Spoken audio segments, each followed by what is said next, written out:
Ya, Assalamualaikum. Waalaikumsalam. Kak Saswa ya? Iya. Oh, yang kemarin udah bikin janji, ayo masuk.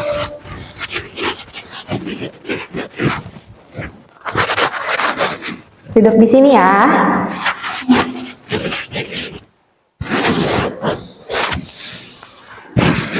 Kak Saswa diminum dulu ya. Barangkali haus. Baik. Kak Saswa, perjalanan dari rumah ke sini berapa lama? Sekitar 30 menit. 30 menitan. Kak Saswa gimana kabarnya hari ini? Baik sih. Baik benar. Baik. Baik.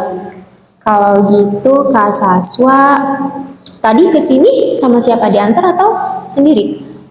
Sendiri sih tadi kesini. Oh, sendiri. Iya. Bawa kendaraan pribadi? Enggak sih, tadi naik angkot. Oh, naik angkot. Baiklah. Kak Saswa sebelumnya pernah konseling? Belum pernah konseling. Oh, belum pernah. Ini perdana berarti ya? Iya. Baik, karena Kak Saswa perdana ya Iya. di sini, saya ingin menjelaskan sedikit tentang konseling. Apa sih konseling itu? Nah, jadi konseling itu adalah layanan yang membantu seseorang atau membantu individu dalam menyelesaikan masalahnya atau menghadapi persoalan-persoalan yang belum menemukan jalan keluarnya. Nah, saya sebagai konselor itu bisa membantu Kak Saswa misalnya dalam menghadapi masalahnya atau mencarikan jalan keluar di masalah yang Kak Saswa hadapi, seperti itu. Kemudian di konseling ini di mana ada asas kerahasiaan, yang mana asas kerahasiaan ini apabila Kak Saswa menceritakan permasalahan Kak Saswa kepada saya itu akan aman, jadi tidak akan bocor kemana-mana, seperti itu. Jadi Kak Saswa tidak perlu khawatir ya. Takutnya Kak Saswa berpikiran kalau Kak Saswa cerita sama saya nanti bakal bocor kemana-mana, itu enggak, karena ada kode etik sendiri dalam konseling ini, seperti itu. Kemudian kalau boleh saya tahu yang Kak Saswa rasakan saat ini itu apa? Saat ini sih saya lagi merasa kesal dengan salah satu keluarga saya, yaitu ibu saya gitu, yang menuntut saya untuk seperti adik sepupu saya yang sudah meninggal. Jadi ibu saya itu kayak gimana ya, menuntut saya untuk menjadi seorang kakak, sedangkan saya sendiri itu sebagai anak satu-satunya, anak tunggal, dan saya itu baru dekat dengan keluarga ayah itu waktu pas udah masuk kuliah. Jadi saya biasa di rumah itu sendiri, nggak pernah, ya bisa dibilang nggak pernah ada adik lah gitu. Kayak saya tuh ngerasa kayak kok tiba-tiba saya dapat tanggung jawab yang sebesar ini gitu, dengan banyaknya sepupu-sepupu saya gitu. Jadi kayak bingung gitu, saya tuh kenapa ibu saya tuh menuntut untuk terus-terusan saya itu harus jadi kakak.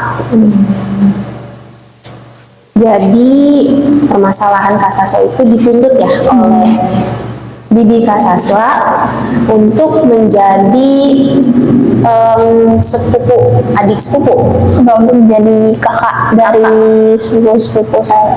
Seperti itu. Jadi tuntutan yang mana Kak Saswa sendiri pun belum tentu bisa menghadapinya, menjalaninya, karena notabene Kak Saswa itu anak tunggal yang tidak mempunyai adik atau kakak ya. Dan tiba-tiba bibi Kak Saswa ini dari pihak ayah ya, Iya. yang mana menyuruh Kak Saswa untuk menjadi posisi sebagai kakak, sedangkan Kak Saswa sendiri itu anak tunggal, seperti itu.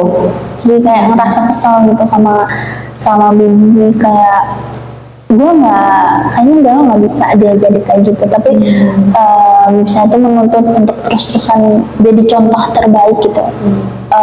Karena kan adik sepupu saya tuh yang meninggal tuh emang benar-benar jadi contoh baik di keluarga gitu. Beliau tuh sangat manut gitu, kayak nurut sama orang tua, nggak nggak nangkap kemana-mana gitu. Nah, saya juga nggak nangkap kemana-mana, tapi kayak ngerasa nggak bisa, aku tuh nggak bisa gitu. Sebelumnya Kak Saswa pernah ngobrol dengan Bibi Kak Saswa? Nggak sih. Terus terang, oh seperti itu. Jadi Kak Saswa belum pernah ngobrol ya, belum coba. Coba nanti di kesempatan luang Kak Saswa sempetin untuk berbicara terus terang kepada Bibi Kak Saswa bahwasannya Kak Saswa belum bisa untuk menjadi posisi yang diinginkan oleh Bibi Kak Saswa tersebut, ya kan? Tapi sebelumnya tuntutannya yang benar-benar mengganggu Kak Saswa itu seperti apa? Kayak misal nih, kan saya tuh emang dekat sama sepupu, tapi lebih ke jarang ketemu kan, jadi gitu. Kan bibi saya tuh punya anaknya 2 gitu, jadi misal lagi di luar main sama mereka gitu, aku beli sate lah gitu, beli sate yang 1000-an 2000-an gitu. Nanti bibi saya tuh ngomong, ih ini si teteh sih beli ini, jadi ya kayak gitu kan, kayak merasa lah kok salah gua kayak gitu, berarti gua nggak boleh kayak gitu. Jadi aku mikirnya kayak berarti gua nggak boleh nih beli kayak gitu. Terus ada contoh lainnya tuh, dulu tuh aku pernah beli mainan di online kayak gitu. Itu tuh dipergunakannya untuk barang-barang juga sama mereka juga. Terus gak lama si anaknya ini beli karena bilang pengen punya yang kayak teteh, dan pengen punya mainan kayak teteh. Udah akhirnya beli. Terus waktu pas udah datang barangnya, ada saya di situ langsung adina nurutan wae gitu. Tuh adinya tuh ngikutin kamu aja, kamu beli ini ngikutin kamu itu. Terus kok saya mikir kayak berarti saya nggak boleh beli apa-apa gitu. Jadi kayak mikirnya kemana-mana gitu, karena ya itulah satu tuntutan tersebut gitu. Kayak bukan cuma dari bibi yang satu itu juga gitu, dari bibi yang lain juga kayak gitu. Kayak misal saya pulang malam, itu pasti diomong gitu, perempuan nggak gitu. Tapi kan ya saya kan punya kesibukan di luar gitu. Tapi Kak Saswa itu termasuk deket ya sama sepupu-sepupu yang lain, lihat dari cerita Kak Saswa tadi. Iya, mungkin di sini saya berusaha untuk dekat dengan mereka gitu, karena kan rumahnya juga dekat gitu. Cuma kalau kumpul tuh mungkin lebaran, liburan sekolah gitu. Jadi emang dekat, tapi ya gitu. Kalau misalkan deket tuh, jadi ada di mana posisi aku tuh nggak suka ketika keluarga aku tuh kumpul, karena cuma mau untuk bisa menjatuhkan yang membandingkan aku dengan si almarhum saudara aku yang meninggal itu. Tapi di sini yang saya tangkap ya dari cerita Kak Saswa itu termasuk bagus ya.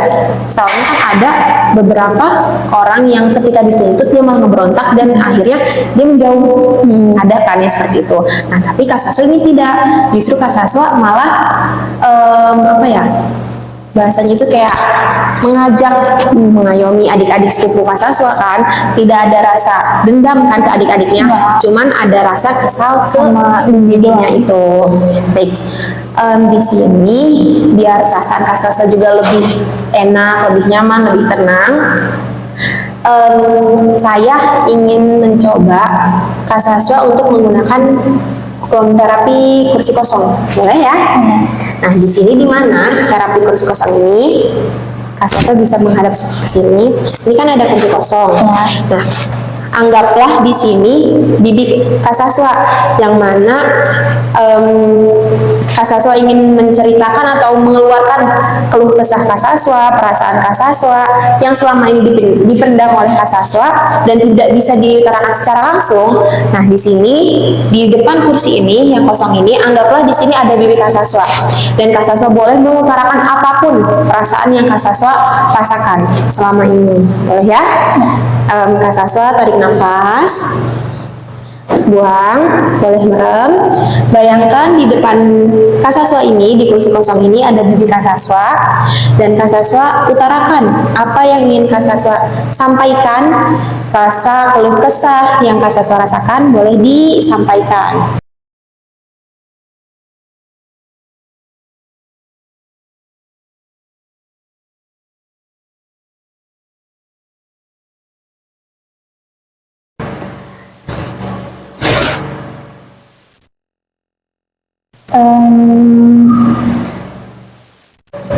Aku tahu aku anaknya itu susah diatur gitu, nggak pernah seperti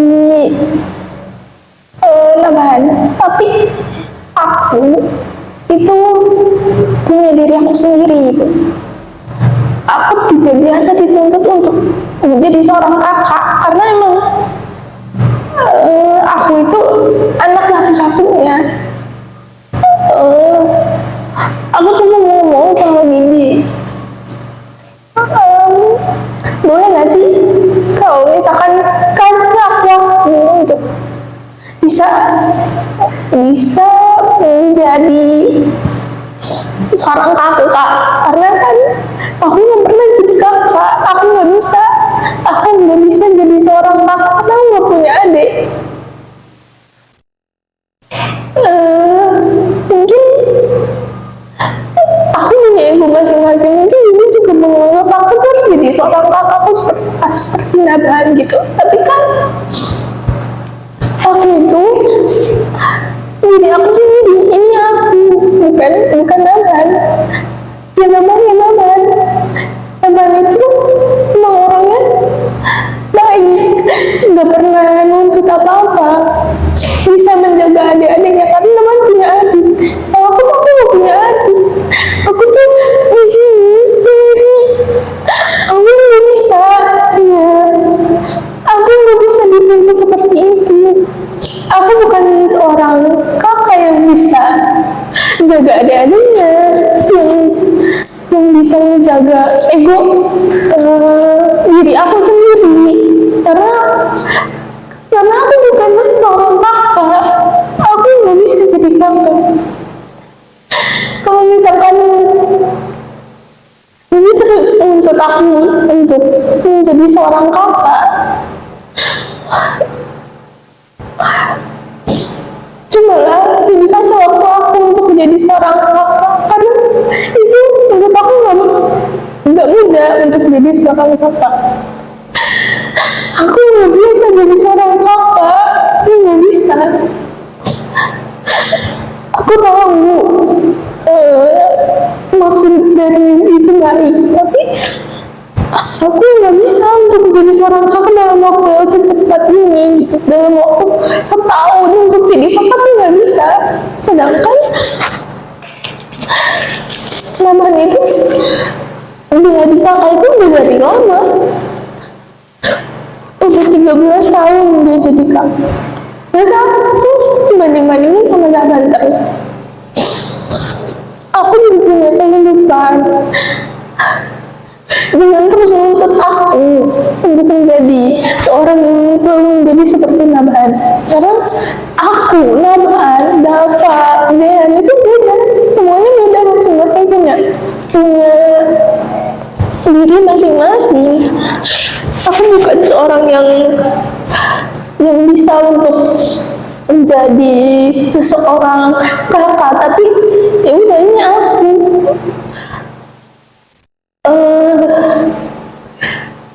Jadi kasih aku waktu untuk jadi seorang kakak. Mungkin suatu saat nanti aku bisa menjadi seorang kakak, jadi kakaknya Fatia, jadi kakaknya Fatia.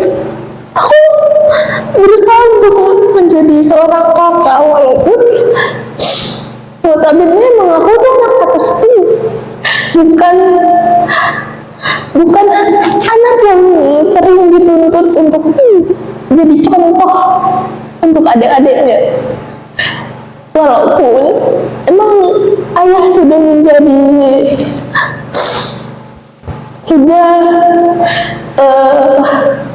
selalu bilang sama aku untuk kamu tuh cucu pertama, kamu tuh anak ayah, ayah tuh anak pertama, tapi nggak bisa.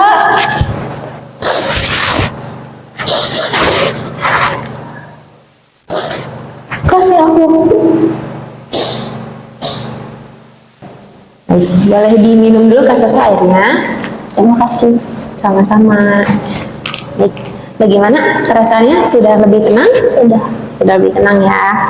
Baik, Kak Saswa sendiri sudah tahu ya kesimpulannya seperti apa yang harus Kak Saswa lakukan dari yang tadi Kak Saswa utarakan kepada bibi Kak Saswa, bahwasannya Kak Saswa itu hanya belum bisa, tapi saya yakin Kak Saswa itu bisa suatu saat. Karena sekarang kan lagi proses ya, lagi proses di mana Kak Saswa proses Kak Saswa untuk menerima semuanya. Jadi saya yakin suatu saat Kak Saswa bisa untuk menjadi peran yang diinginkan oleh bibi Kak Saswa, seperti itu. Kemudian karena perasaan Kak Saswa juga sudah lebih membaik, kita cukupkan ya sampai di sini. Mungkin nanti kita akan mengatur jadwal lagi untuk pertemuan sesi kedua. Baiklah, saya ucapkan terima kasih kepada Kak Saswa sudah percaya kepada saya untuk berbagi cerita Kak Saswa. Mungkin cukup sampai di sini. Terima kasih banyak ya Kak Saswa. Terus lagi udah. Saya pamit dulu ya. Ya, Terima kasih. ya. Hati-hati ya Kak Saswa.